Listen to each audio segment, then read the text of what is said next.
welcome into another Johnnie Torch review. This time we're going to take a look at a very late review of the Black Panther sequel, Wakanda Forever. As many of you may be aware, it's now on Disney Plus, so you have no time to waste if you want to take a look at it and check it out. I passed this one up in the theater. It didn't really look like it appealed to me. Some background. I liked the original Black Panther movie. I'm a fan of Chadwick Boseman in that role. He really did a great job. Some could probably claim it was a little overrated, which I can see. But it became a big blockbuster and, beloved by many. I liked it. It was good. But going to a sequel without Chadwick Boseman, it didn't really feel like I was all that interested. And also the introduction of Namor, who in this film is also called Namor, because of course, it didn't particularly look like a faithful version of Namor. We'll get to that a little more in a moment. We'll try to break this down quickly. But yeah, so this is going to be a full spoiler review. If you haven't seen it and you want to check it out first, by all means, check it out and then come back to this video. But so my prospect of a Chadwick Boseman-less Black Panther film was not very high a priority. Having seen the film, grading it on the curve, I mean, we have to admit that Phase 4 hasn't been very good. Let's be honest. Now, Thor: Love and Thunder kind of left a bad taste in my mouth. The Eternals was... It wasn't horrible, but it was nothing really to be excited about. Black Widow, much the same. Shang-Chi was decent. Shang-Chi pretty much reminded me of this movie. If I have to compare this movie to anything, I think it's Shang-Chi. There's a lot of world building. There's a lot of culture stuff. We're introduced to a new culture and we figure out how everything works in this culture. We pretty much got a crash course of that in Wakanda, in Black Panther on Wakanda. But also we have Telecon or whatever it's called. I'm going to say Atlantis because it makes it a lot easier than trying to remember what they call it now. So it was similar to that. The standouts in Phase 4 to me were Doctor Strange, Multiverse of Madness, and Spider-Man No Way Home. Spider-Man No Way Home more so because it was, a nostalgia fest. And Multiverse of Madness was a return to form, sort of, with Sam Raimi taking the reins and bringing some old school fun back to these movies, which we don't get a whole lot of lately.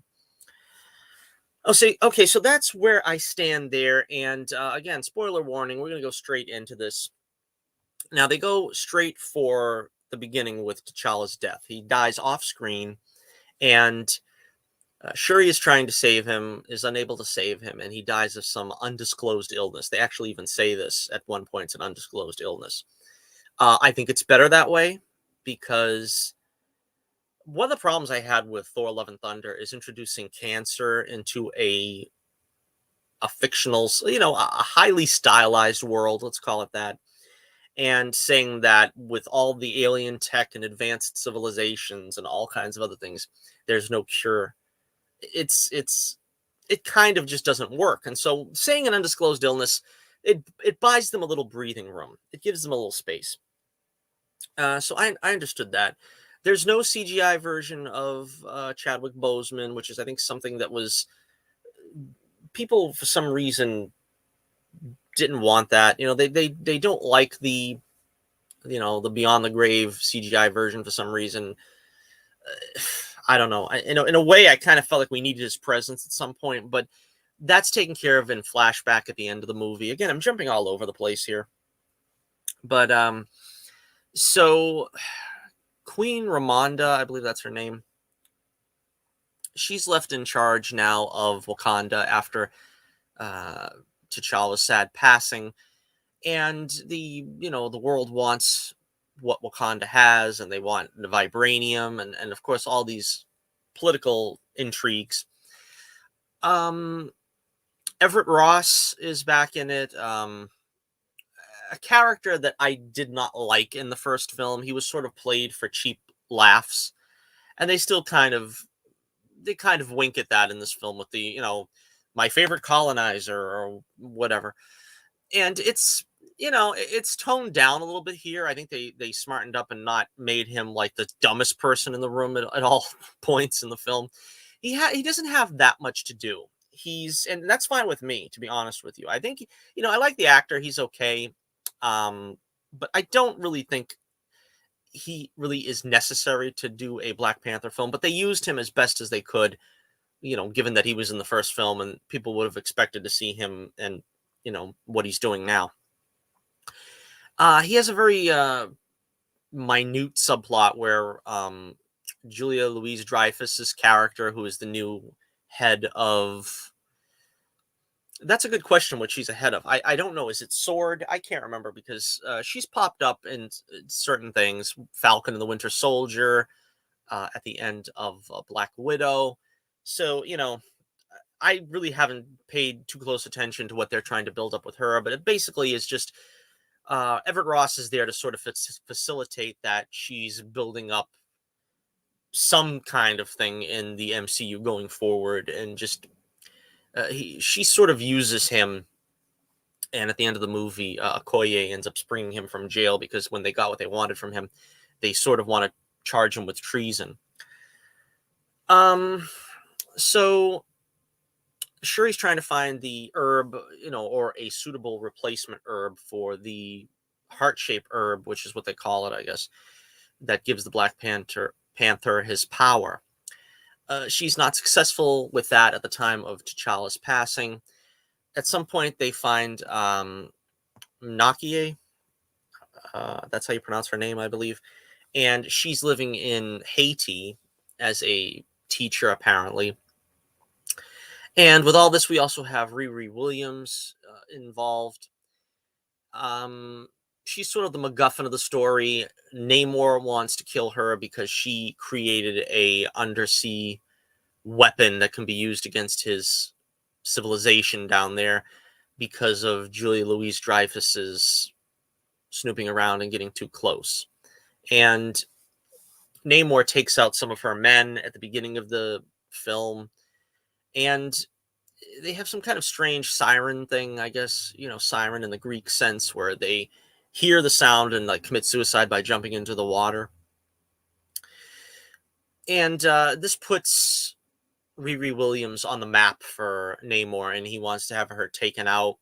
Shuri, sort of against the Queen's wishes, wants to go into, America and save her before Namor gets his hands on her. And, Shuri and Okoye battle it out in a pretty decent action scene. And the film, I think, has been described as being like in two parts. One is sort of a tribute to Chadwick Boseman, and the other is sort of an action picture. And it depends on how you feel at any given point, which you think is the better part of it. A lot of people, I think, say the Chadwick Boseman tributes are the best. And it is very sad. Let's talk about that for a second first. I mean, of course, a young man, and to die, of something like cancer at this point in civilization. I've said it before. It's very sad that we're still losing people to cancer in this day and age. And his presence is felt somewhat, in the tributes and everything they show. It was very moving. I'm not gonna pretend that I didn't get a little misty eyed at one point. Just remembering Chadwick. And again, one of my favorite MCU films, top 5 for me, is Civil War, and he was a big part of the reason why. I mean, he just was fantastic in that, and you can tell he dedicated himself to that role so well. With the right dialect and everything. He was a perfect choice, and it was sad. Now, people I know have made a thing on Twitter and the hashtag recast T'Challa. Now, if you know me at all, you know that my opinion on recasting is no actor is bigger than the role. At some point, every role is going to be recast. Now, That's, in certain cases, like, you know, you don't want to do it the next movie. I understand that. I think a lot of people felt that way about Heath Ledger. You just don't want to throw another actor right into that role the next movie. Understandable. In this case, I I think T'Challa could have been recast without it harming the legacy of what Chadwick brought to the Black Panther. Because as he was taken from us. There was nothing anybody could do about that.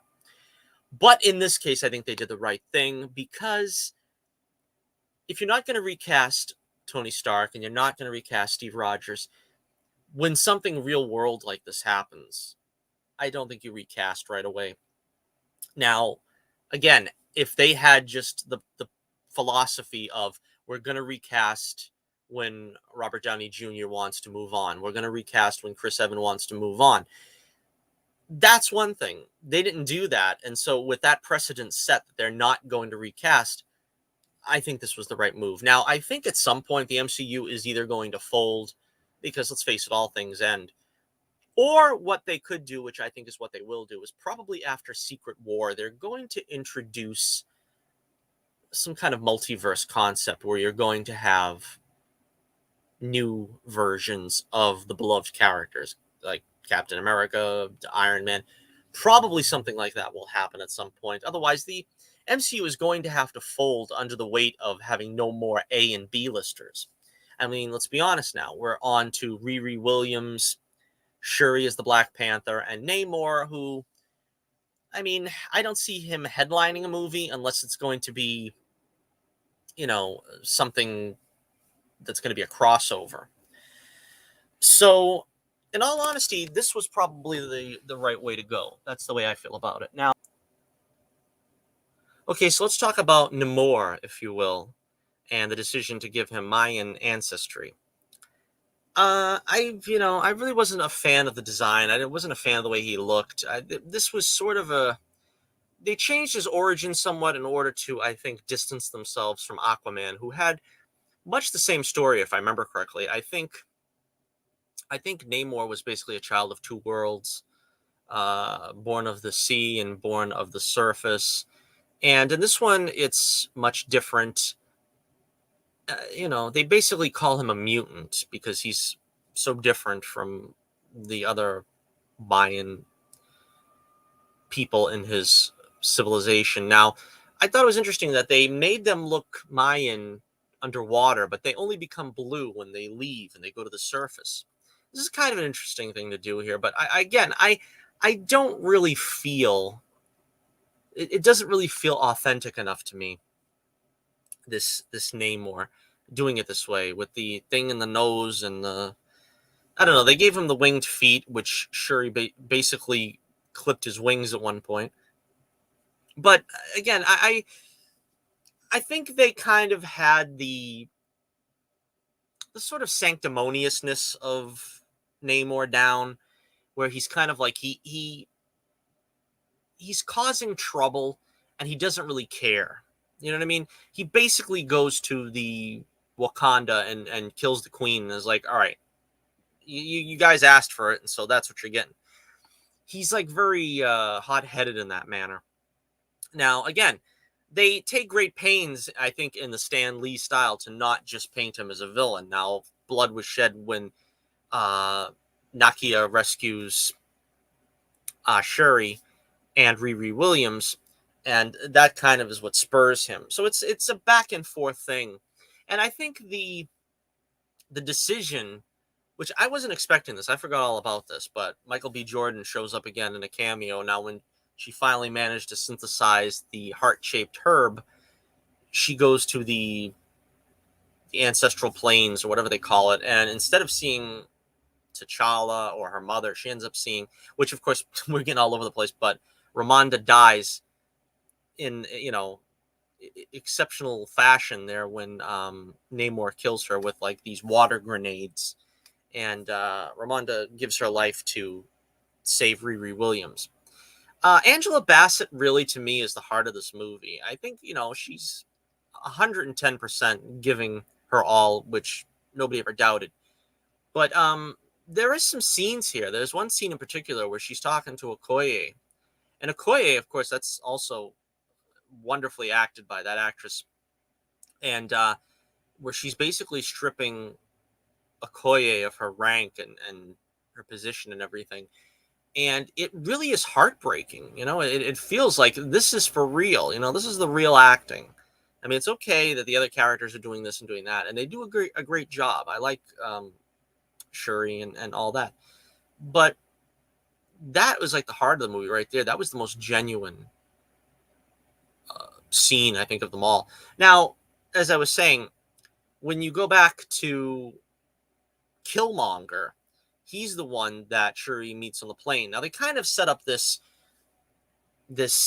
you know character arc for Shuri where she's kind of an agnostic, which is interesting. This because this is kind of going against type for, I guess, the actress Letitia Wright, who does a fine job in this film. She does a great job, and the idea is that she kind of doesn't believe in what's going on. I guess Bast is their Panther god and this and that, and she's going to the ancestral plane and she's expecting. I suppose she's not expecting to see anybody, but she's hoping to see T'Challa or her mother, and she ends up seeing Killmonger. And Killmonger is there basically. He was a great character. He was like a guy you love to hate, and you felt that as immediately as soon as he was on the screen. And he basically tells her, "Look, you're not too different from me. Ramonda is trying to carry the weight of the world on her shoulders with the country, with Wakanda. And, T'Challa is basically doing the noble thing all the time. He didn't even kill his father's killer." And he's like basically saying to her, "You're more like me. You want revenge, and that's why you saw me in the afterlife." Because apparently they, are, once they take the herb, they're like dead for like about 2 or 3 minutes. So that was an interesting character arc to give her. And at the end, of course, she has to battle Namor. And the whole concept is basically that they're going to get him out of the water. That's where he's getting his powers. And Riri Williams creates her Ironheart suit, which is not that great looking, but they kind of suggest that she's leaving it behind. It's kind of like just for this film. And I guess she's called Ironheart because of the heart-shaped herb, but there's some kind of tie in there, I imagine. So at this point, there's this big battle at the end, and this was a good battle. I mean, they really pulled out all the stops. This was magnificently shot. You could say that a couple of minutes could be trimmed out of this film. It's 2 and 45 minutes long, 2 hours and 45 minutes, I believe. You probably could have cut out about a good 15, 20 minutes. There's some, well, there's some slow-mo shots that I feel like they kind of like were unnecessary. And then there's some battle scenes that perhaps went on a little too long. There's a couple of talkie scenes that you could have trimmed a couple of seconds off of to improve the pace. I watched it in 2 segments because it was fairly long. But, it was like I would say, it was a decent action film. If you want to talk about the way we're separating it from sort of a tribute film to an action film, the action scenes are very good.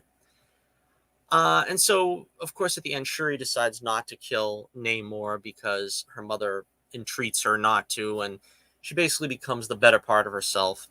And, she takes on the mantle of Black Panther. Some interesting things happen near the end. We have M'Baku challenging for leadership of Wakanda, which I don't understand because isn't Shuri the bloodline there? She has to defend that because she wasn't there. She just takes off, and he's like, "Well, I'm going to challenge." Well, who's he going to challenge? Isn't he going to challenge Shuri the way that he challenged T'Challa?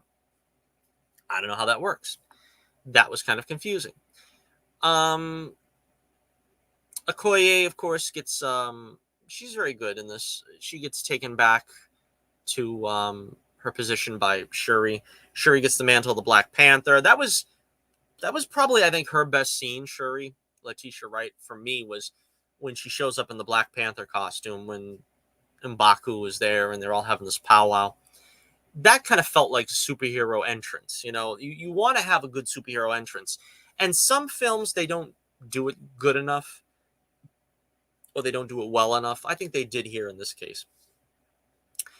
Um, what else haven't we touched on? So, Namor basically, his people kind of think that he's showing weakness, but he basically explains to them, look, we know they're on our side now. If they kept us, if they kept him alive, Namor, they're going to come to his aid when necessary, because he's just afraid that people are going to find out about his undersea kingdom and try to strip mine it, I guess, of vibranium and so forth. So it ends up on peaceful terms. It kind of, you kind of have that feeling of, well, there was a long way to get us there, and there probably could have been some ways to reach that impasse a lot better. But of course, Namor is not the most reasonable of people, and he kind of just has his sights set on a battle and with the surface, and he wants either Wakanda to help him with the battle against the other nations, or they'll be the first to fall. Now, of course, they want to be secret too, for the most part, Wakanda, so he figures he can get a good ally there in them. So the film ends with Shuri going back to Nakia, who's in Haiti, and they kind of tiptoe around this for a long time. Why did she leave Wakanda, Nakia? And the whole idea is, well, she couldn't bear to bring herself to basically come to his funeral, T'Challa, and the blip sort of kept them apart as it is, and all that. But the real reason is revealed in the post-credit scene where she has a son with T'Challa. And again, this is one of those things that I don't know if this was in the comics. It feels very tacked on, like, well, we have to say that there is another Black Panther somewhere waiting in the wings, and then, at some point, seeing as how they're doing like a Young Avengers, something will happen to age that kid up, and he'll be like 15, and, at this point, he's like 7, I think. And they'll age him up, and he'll be the next Black Panther once Shuri gets another movie or 1 or 2 appearances as Black Panther. They'll move on to him probably. It kind of feels like they wanted the best of both worlds. They want to be able to say, well, we did the Shuri Black Panther, but then again, there is going to be another T'Challa. There's going to be another Black Panther. Don't worry about it. Don't keep typing hashtag recast T'Challa. So again, yeah, I mean, I wouldn't say this film is a disaster. To be honest with you, most MCU films aren't disasters. I mean, I could think of some films I disliked more than this. This was like mid. This was nothing special. This is pretty much a prime example of what we got from Phase 4, which is the nothing special movie. Was it better than Eternals? Probably. Is it better than Captain Marvel? Probably. Those are kind of like the lower end movies, so I wouldn't put this at the very end. Of course, my least favorite films are the first 2 Tom Holland Spider-Man films. And nothing to do with Tom Holland. I think he's fine, but those movies are just bad. I mean, they're not up to snuff for Spider-Man. I mean, there's some great things about them. I like the way Mysterio was realized. I, like Michael Keaton, of course, as the Vulture. But the movies themselves are not that great. So this is not going to take the place of any of them. I'm still not fond of Guardians of the Galaxy Volume 2. This is better than all that. I don't know. I'm kind of touch and go on Love and Thunder. I got to watch that one again. As I remember it, it was pretty bad, but it wasn't a total disaster. Chris Hemsworth tried. That's basically the way you look at it, is he tried.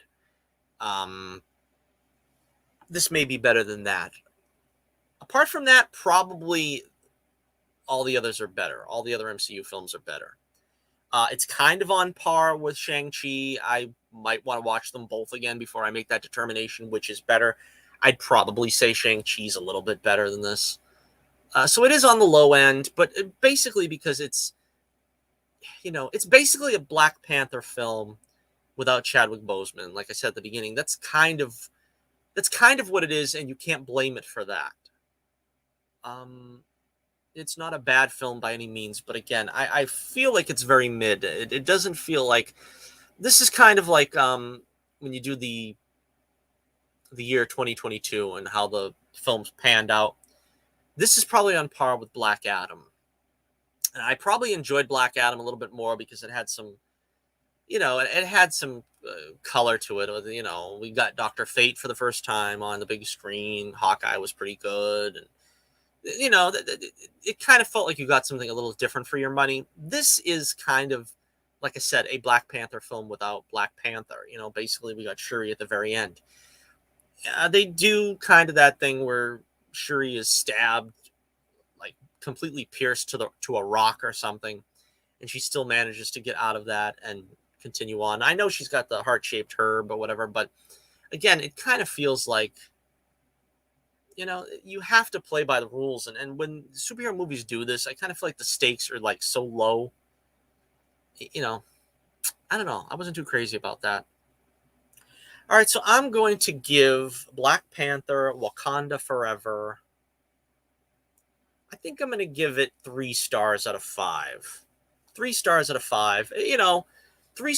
5 stars is like excellent, a classic. 4 stars is great, very solid. Might not be on the level of a classic, but it's pretty good on its own terms. A 3, that's basically a C, ABC, if we're going by a letter marking. It's good for what it is. It's worth watching, but it's not really going to be high up there on people's replay list, I don't think. Like a 2 would be like a D, which means like maybe there's a couple of good casting choices, a couple of good moments from good casting, but it doesn't offer very much. And of course, 1 star is, well, maybe it's okay to watch once, but it's really not worth your time. So, okay, let me know what you think about Black Panther Wakanda Forever. This is the final film, I think, of 2022 that I haven't seen. And let me know what you think in the comments below. Do you agree that this was probably the way to go, or do you think that they should have recast T'Challa?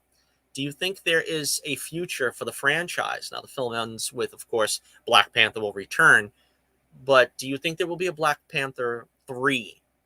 Or do you think Shuri will probably turn up as the Black Panther in, whatever the next Avengers film is, Kang Dynasty, I believe, in 2025?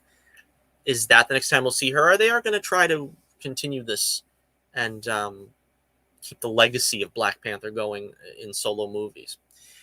All right, so thank you for joining us. Let me know what you think in the comments below. Make sure you hit like, share, and subscribe. Check out all the links below. You'll find me on Twitter. Check out our comic, The Adventures of Bullets, Bourbon, Private Eye, and I will see you again next time.